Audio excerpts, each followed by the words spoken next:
덴마크 외무부가 트럼프 야간 당직을 만든 것으로 알려졌습니다. 덴마크령 그린란드를 자국에 병합하고 싶어하는 트럼프 대통령이 어떤 말과 행동을 하는지 감시하기 위해서인 것으로 알려졌습니다. 영국 가디언에 따르면 지난달 27일 덴마크 외무부가 올해 초 매일 오후 5시부터 다음날 오전 7시까지 트럼프 대통령의 모든 말과 행동에 대한 보고서를 작성해 정부 부처에 배포하는 직책을 마련했다고 보도했습니다. 덴마크 외무부와 가까운 소식통은 그린란드의 상황과 두 나라의 시차가 올봄이 직책을 만드는데 매우 중요한 요인이었다고 전했습니다. 이 직책은 올해 초 덴마크령 그린란드를 둘러싸고 덴마크와 미국이 외교적 갈등을 벌이기 시작하면서부터 만들어진 것으로 알려졌습니다. 트럼프 대통령은 지난 1월 취임한 직후부터 그린란드를 병합하려는 야욕을 드러내왔는데 트럼프 대통령은 그린란드가 전략적 요충지인데다 히토류 등 천연 자원이 풍부해 미국의 안보에 꼭 필요하다며 병합 가능성까지 거론해왔습니다. 그린란드는 덴마크령으로 약 300년간 덴마크 지배를 받다가 지난 1953년 식민 통치 관계에서 벗어나 덴마크 본국 일부로 편입됐으며 2009년 제정된 자치정부법을 통해 외교와 국방을 제외한 모든 정책 결정에서 자치권을 행사하고 있습니다.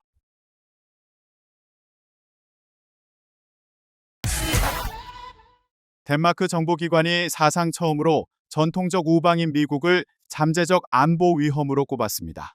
덴마크 국방정보국은 2025 첩보전망 보고서에서 이같이 기술하고 점점 더 자국의 이익을 우선시하는 미국이 경제적 기술적 우위를 힘의 수단으로 사용하고 있으며 이는 동맹과 파트너들에게도 적용된다고 설명했습니다.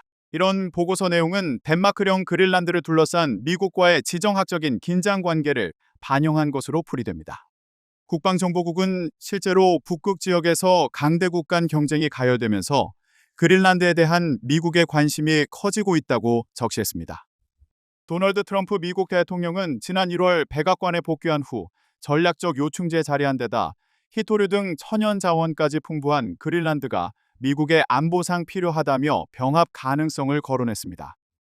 국방정보국은 미국이 자국의 뜻을 이루기 위해 고율 관세 위협을 포함한 경제적인 힘을 사용하고 심지어 동맹국들을 상대로 군사력 사용까지 더 이상 배제하지 않고 있다고 지적했습니다.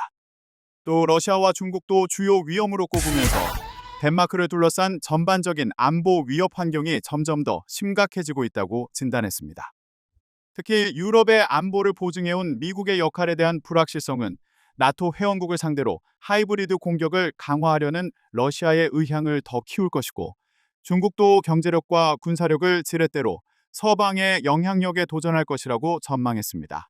아울러 발트 해역은 러시아가 나토에 대항해 군사력을 사용할 위험이 가장 큰 곳이라고 우려했습니다. 앞서 트럼프 미국 대통령이 미국의 안보와 세계 평화를 명분으로 호시탐탐 노려온 그린란드에 특사를 임명했습니다. 그린란드 장악 의지를 본격화하는 것 아니냐는 해석이 나오는 상황에서 덴마크는 강력히 항의했습니다. 트럼프 대통령이 제프 랜들이 루이지애나 주지사를 그린란드 특사에 임명했습니다. 그러면서 그린란드가 미국 안보에 얼마나 중요한지를 이해하는 인물이라고 설명했습니다.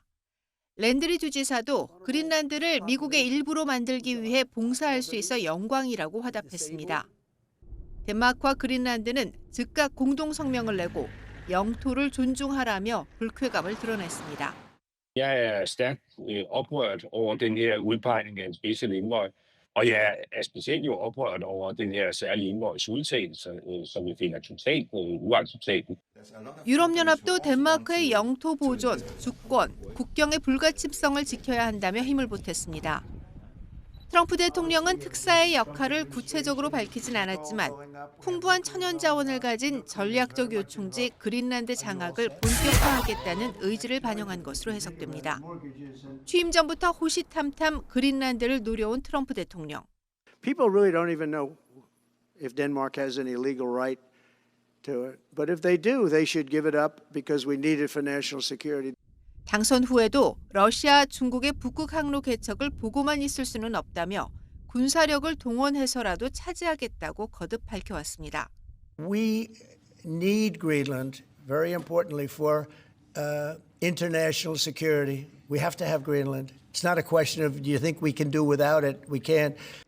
그린란드를 둘러싼 갈등이 고조되는 가운데 덴마크 국방정보국은 이달 초 발표한 보고서에서 미국을 잠재적 안보 위협으로 분류했습니다. 특히 미국은 자기 뜻을 관철하기 위해 관세 등 경제력을 힘의 수단으로 사용할 뿐 아니라 심지어 우방국에도 적국을 상대하듯 군사력 사용을 배제하지 않는다고 지적했습니다. YTN 박영진입니다. 미국은 현지 시간 9일 백악관에서 열린 핀란드와의 정상회담을 계기로 핀란드로부터 쇠빙선 11척을 구입하기로 했습니다. 트럼프 미 대통령은 알렉산데르 스투브 핀란드 대통령과의 회담에서 이런 결정을 밝힌 뒤 11척 가운데 4척은 핀란드에서 7척은 미국에서 각각 건조될 예정이라고 말했습니다. 스투브 대통령은 쇠빙선 1차 인도분이 2028년에 미국으로 전달될 것이라고 전했습니다. 스투브 대통령은 미국의 쇠빙선 구매 계획에 대해 트럼프 대통령이 내린 거대한 전략적 결정이라며 우리는 모두 북극이 전략 군사 경제적으로 중요하다는 것을 안다고 말했습니다. 이어 핀란드는 반값과 절반의 시간에 쇠빙선을 공급할 수 있는 나라라고 자랑했습니다. 전 세계 쇠빙선의 약 80%가 핀란드 기업에 의해 설계되며 그 가운데 상당량이 핀란드 내 조선소에서 건조됩니다. 미국의 쇠빙선 도입 구상은 북극에서의 자원 개발과 북극의 안보상 활용 등을 놓고 중국, 러시아와 벌이고 있는 경쟁과 관련 있는 것으로 해석됩니다. 트럼프 대통령이 취임 뒤 덴마크 자치령인 그린란드 획득에 대한 의지를 보인 것도 비슷한 맥락입니다. 미국은 현재 해양용 쇠빙선 3척을 운용하고 있는데 트럼프 대통령은 48척을 추가로 갖추길 희망한다고 밝혀왔습니다. 40척 이상으로 구성된 쇠빙선 함대를 보유한 러시아를 능가하겠다는 목표로 풀이됩니다.